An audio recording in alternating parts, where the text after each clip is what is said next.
역대하 30장 성경 본문을 통해 인생은 출생부터 시작하지만 신앙은 죽음에서부터 시작한다라는 제목으로 하나님 말씀을 증거하겠습니다. 인생은 출생부터 시작합니다. 태어나는 것이죠.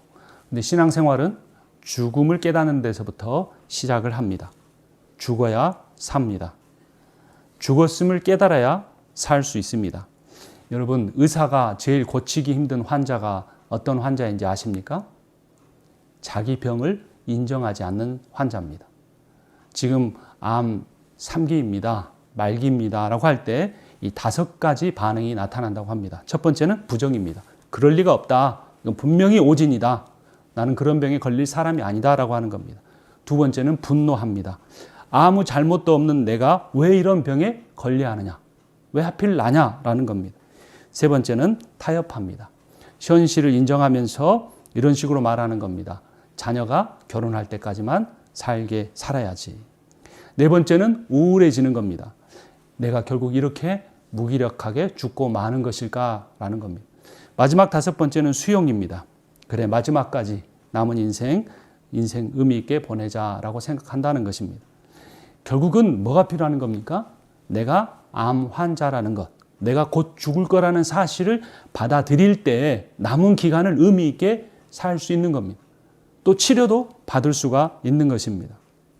우리가 신앙생활하면서 깨달을 것이 있습니다. 인간은 다 죽었다는 겁니다. 사람은 다 하나님의 심판 아래에 있다는 것입니다. 하나님을 떠난 인간은 이미 죽은 상태입니다. 왜냐하면 하나님이 생명이신데 생명으로부터 떠나 있기 때문에 죽어 있다는 것이죠.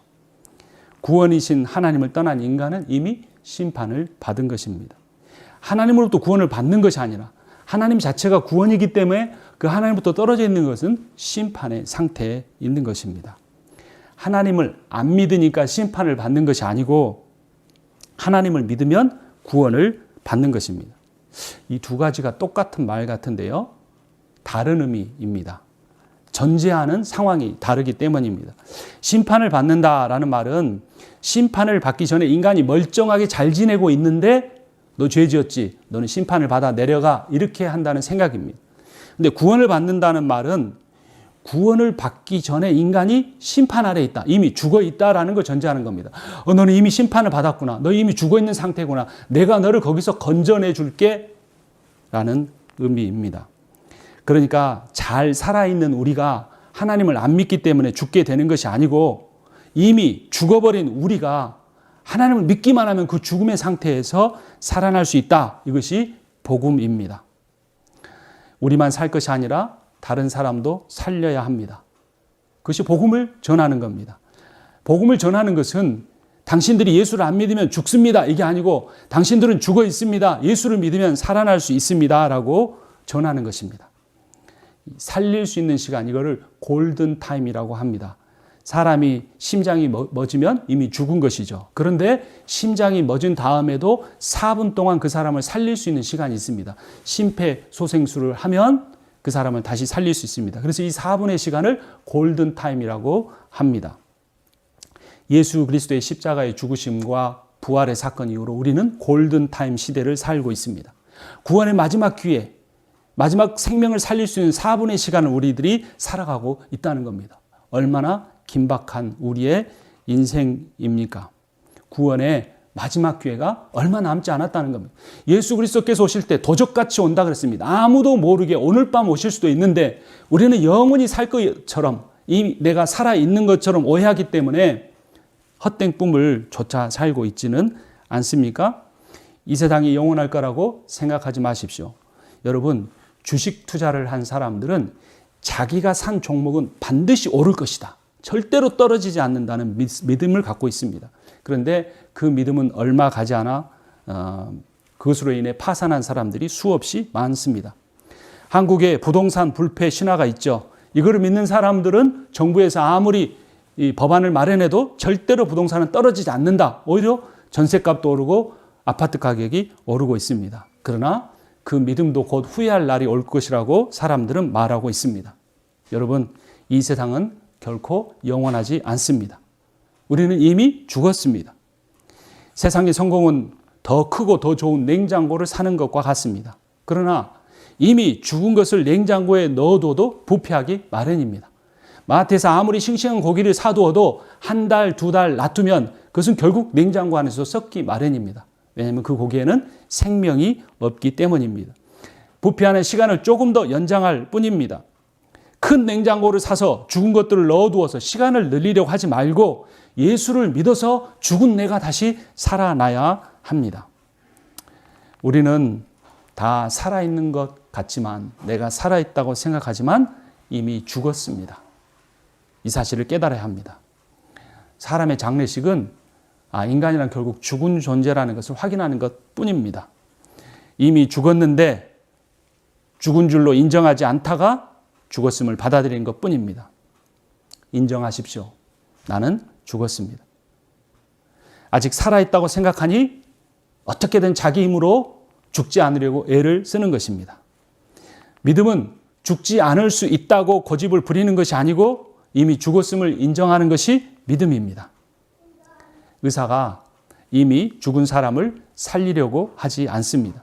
아직 살아있고 죽지 않을 가능성이 있는 사람이라고 여길 때 살리려고 애를 씁니다. 이미 죽은 사람은 살려고 하지 않습니다. 이미 죽었기 때문입니다. 포기하십시오. 이미 우리는 죽었습니다. 깨달으십시오. 이미 죽은 자에게는 아무런 소망이 없다는 사실을. 내가 재산을 모으지 못했기 때문에 소망이 없는 것이 아니고, 내가 공부를 더하지 못했기 때문에 절망하는 것이 아니고, 인간은 모두 죽었기 때문에 절망할 수밖에 없는 존재입니다. 우리가 인간적으로 가지고 있는 모든 헛된 소망은 우상 숭배에 불과합니다. 꿈을 버려야 합니다. 소망을 갖지 않아야 합니다. 죽음의 절망 앞에 선 사람만이, 예수만이 참 구원이라는 이 복음이 얼마나 놀라고 값지고 은혜로운 것인지 깨달을 수 있습니다. 에베소서 2장 4절에서 5절이 이렇게 우리에게 선언합니다. 그러나 하나님은 자비가 넘치는 분이셔서 우리를 사랑하신 그 사랑으로 말미암아 범죄로 죽은 우리를 그리스도와 함께 살려주셨습니다. 여러분은 은혜로 구원을 얻었습니다. 흔히들 기도할 때 죽을 수밖에 없었던 우리를 살려주셨다고 고백하는데, 이건 신학적으로 바르지 않습니다. 범죄로 인해 이미 죽었던 우리를 살려주신 겁니다. 죽음 직전에 가까이 간 사람을 죽지 않게 건져주신 것이 아니라 이미 죽어버린 우리를 예수 그리스도께서 십자가에 죽으심으로 우리를 살려주셨습니다. 칠흑 같은 어둠 속에 있다면 한 줄기의 빛을 간절히 바랄 것입니다. 우리가 완전히 죽었다는 사실을 깨닫기만 하면 주님 내게 생명을 주십시오. 주님 제발 저를 살려주십시오라고 주님 앞에 간절히 기도할 것입니다. 영생을 오해하지 마십시오. 우리 인생이 짧게 사니까 더 길게 살게 해주는 것을 영생이라고 오해해서는 안 됩니다. 영생이란 한 번도 참 생명으로 살아보지 못했던 사람이 주님이 주시는 진정한 참 생명의 기쁨을 누리는 것이 영생입니다. 오늘 설교의 본문인 역대하 30장의 주요 내용은 히스기야 왕이 유월절 절기를 회복하는 일이었습니다.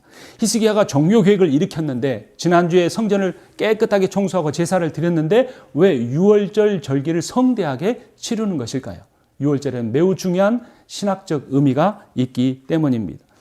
유월절이 처음 일어났던 것은 이스라엘 백성들이 종살이하던 이집트 땅이었습니다. 이집트 땅에 있던 모든 사람들은 죽은 상태였습니다. 이스라엘 백성도 마찬가지였습니다. 그들은 우상 숭배와 죄악으로 이미 죽었습니다. 하나님께서 그들을 살리기로 작정하셨습니다. 그래서 이스라엘 백성만 아니라 이집트 사람이라고 할지라도, 외국 사람이라고 할지라도 그들을 살리기 원하셨습니다. 그래서 살아나기를 원하는 어떤 사람이라도 이렇게 하라고 출애굽기 12장 5절에서 7절은 이렇게 말합니다. 제가 부분적으로 읽겠습니다. 양이나 염소 가운데서 한 마리를 골라라. 해질 무렵에 모든 이스라엘 회중이 모여서 잡도록 하여라. 그리고 그 피는 바다다가 집의 좌우 문설주와 상인방에 발라야 한다. 양을 잡았습니다. 동맥을 끊습니다. 양의 피를 그릇에 받아 양 기둥과 이 상인방에 바른 것입니다.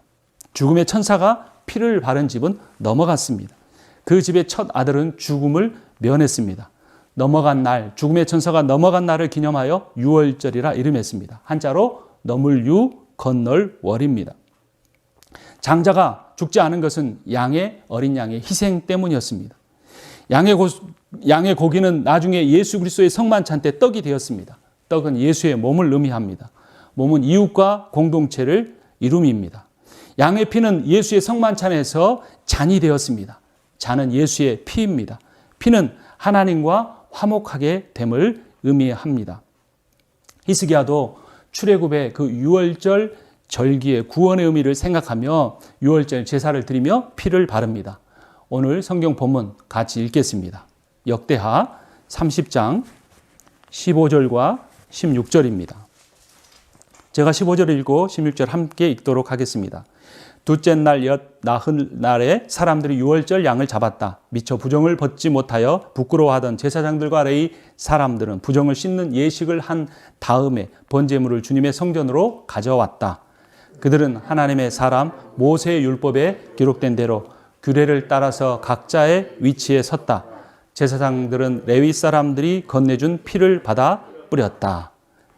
그 피를 뿌린 이유는 무엇이었을까요? 18절을 제가 읽고 19절을 같이 읽습니다. 그러나 에브라임과 므낫세와 이사갈과 스불론에서 온 많은 사람들이 자신들을 깨끗하게 하지 않은 채로 유월절 양을 먹어서 기록된 규례를 어겼다. 그래서 히스기야가 그들을 두고 기도하였다. 선하신 주님 용서하여 주십시오. 비록 그들이 성소의 성결 예식대로 스스로 깨끗하게 하지 못하였어도 그들이 마음을 다하여 하나님 곧 조상 때부터 섬긴 주 하나님께 정성껏 예배를 드렸으니 용서하여 주십시오. 피를 바른 것은 생명을 의미하고 죄 사함을 의미합니다. 레위기 17장 11절을 보면 육체의 생명은 피에 있음이라. 내가 이 피를 너희에게 주어 제단에 뿌려 너희의 생명을 위하여 속죄하게 하였나니 생명이 피에 있으므로 피가 죄를 속하느니라. 그런데 여러분, 예수의 보혈로 우리를 깨끗하게 해주십시오. 우리를 살려주십시오. 그렇죠. 예수의 피가 우리를 살리는 것이 아닙니다. 피는 상징입니다. 피는 죽음을 의미합니다. 예수의 죽음이 우리를 죽음에서 살리셨습니다. 예수께서 죽으심으로 우리의 죄가 사함을 받았습니다.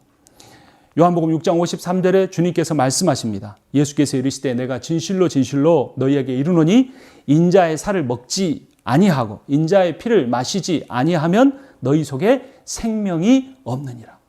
예수의 피는 예수의 죽음을 의미하고 예수의 죽음의 피가 우리에게 생명을 가져왔다는 것입니다. 예수의 피 흘리심은 우리를 위해 죽으심입니다. 우리를 위해 죽으심은 우리를 살리기 위함입니다. 우리를 살리려 죽으심은 우리를 사랑하심입니다. 예수의 피는 예수의 죽으심이고 예수의 생명이고 예수의 구원이고 예수의 사랑인 것입니다.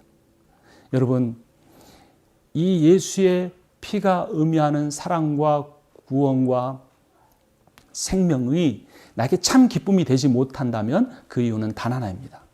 내가 살아있다고 오해하기 때문입니다.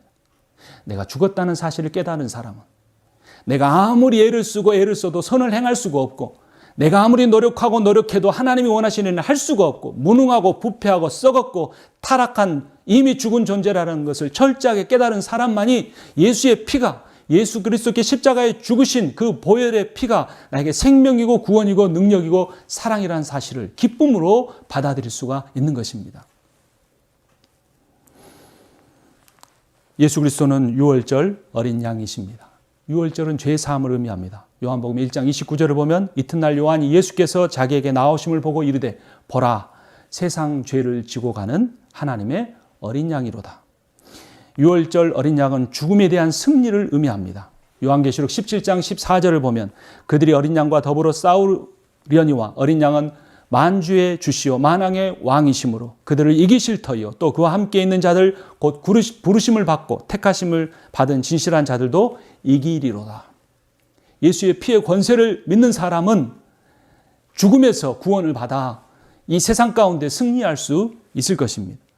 유월절 어린 양은 구원을 의미합니다. 요한계시록 7장 10절을 보면 큰 소리로 외쳐 이르되 구원하심이 보좌에 앉으신 우리 하나님과 어린 양께 있도다 하니.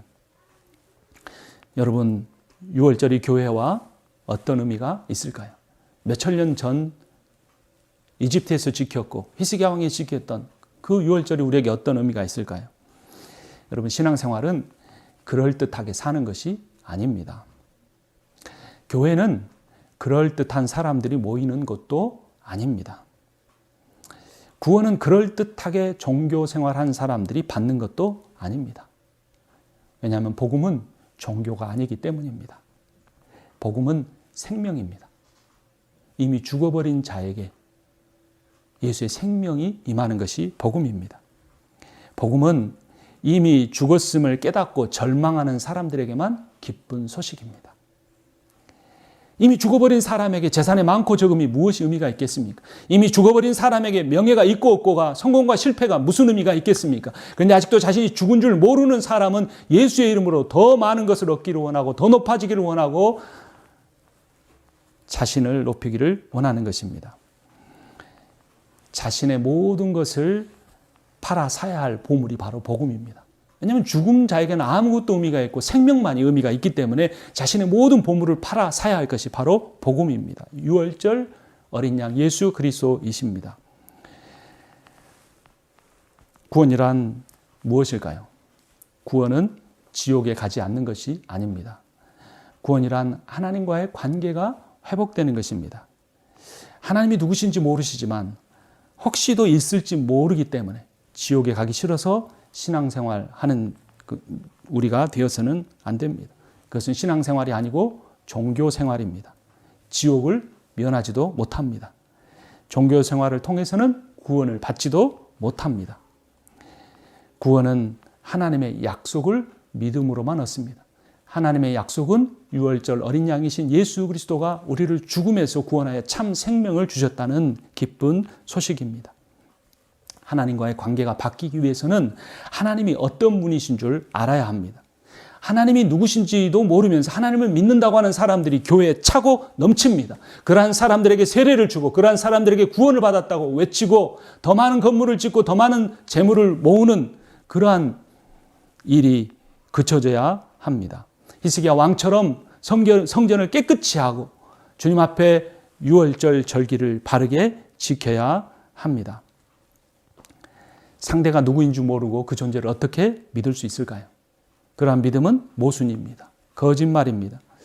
교회에서 성경도 안 가르치고 몇 가지 내용을 깨닫게 하고 믿게 하고 구원받았다고 해서는 안 되는 것입니다. 무엇을 믿어야 할까요? 죽어야 산다는 사실을 믿으시기 바랍니다. 내가 구원의 확신을 가지든 가지지 못하든 그것이 종교적 행위를 기준으로 해서는 안 됩니다. 구원은 종교적 행위를 통해서 받는 것이 아니고 약속을 믿음으로 받기 때문입니다. 어떤 약속을 믿는 것일까요?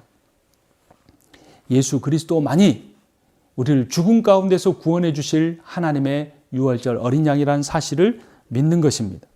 그 사실을 믿고 그분만이 나를 이 죽음의 상태에서 구원해 주셨다는 사실을 고백하고 찬양하고 예배 드리는 것이 우리가 매 주일마다 드리는 유월절 절기가 될 수 있는 것입니다.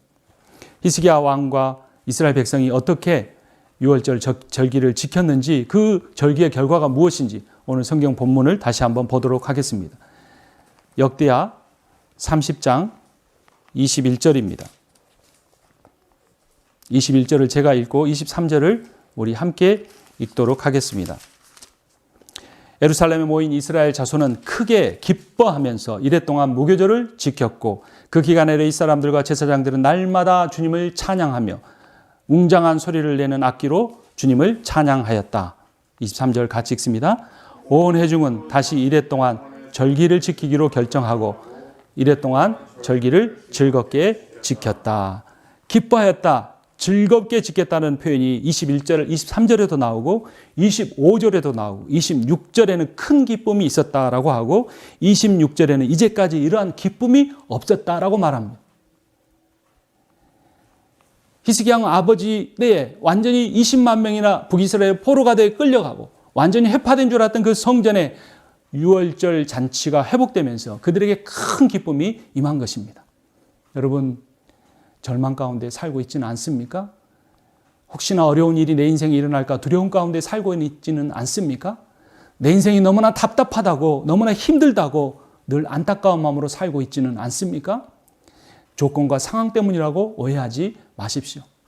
내가 이미 죽은 상태임을 깨닫고 참 생명이 유월절 어린 양이신 예수 그리스도를 통해서 온다는 사실을 깨닫고 우리가 바른 예배를 드릴 때, 전심으로 하나님을 찬양할 때 나의 몇 가지 재물만이 아니라 나의 시간과 나의 마음과 내 인생을 하나님 앞에 드릴 때 하나님만이 주실 수 있는 큰 기쁨과 즐거움이 우리에게 회복될 것입니다. 시편 37편 4절은 이렇게 선포합니다. 또 여호와를 기뻐하라. 그가 내 마음의 소원을 너에게 이루어 주시리로다. 시편 22편 27절은 이렇게 선포합니다. 땅끝에 사는 사람들도 생각을 돌이켜 주님께 돌아올 것이며 이 세상 모든 민족이 주님을 경배할 것이다. 역대기서를 우리가 계속해서 묵상하고 있습니다. 이 역대기서의 메시지는 멸망의 자리에서 회복의 자리로 나아가라는 의미입니다.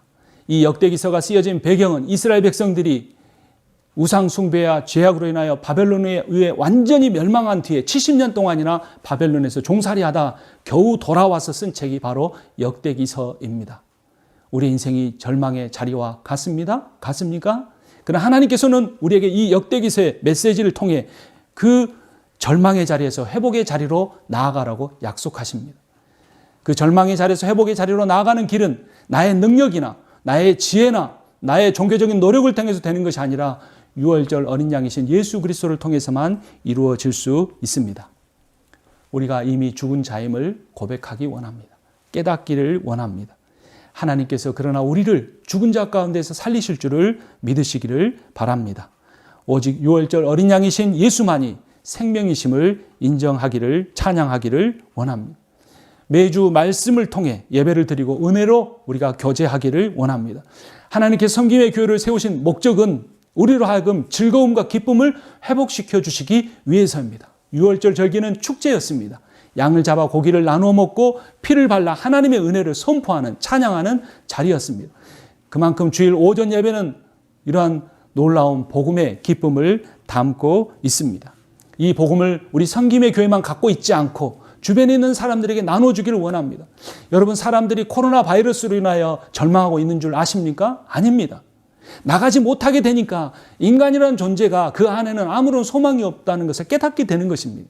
근데 그들은 복음을 알지 못하기 때문에 그 근본적인 원인을 깨닫지 못하고 있는데 우리가 그들에게 나아가 이 생명의 복음, 유월절 어린 양 예수 그리스도의 복음을 전할 때 그들이 비록 코로나 바이러스 감염병으로 인하여 위축되어 있고 나가지 못하는 상태에 있다고 할지라도 그의 영혼의 내면 깊숙한 곳으로부터 넘쳐나는 성령이 주시는 참 기쁨을 회복할 수 있게 될 것입니다.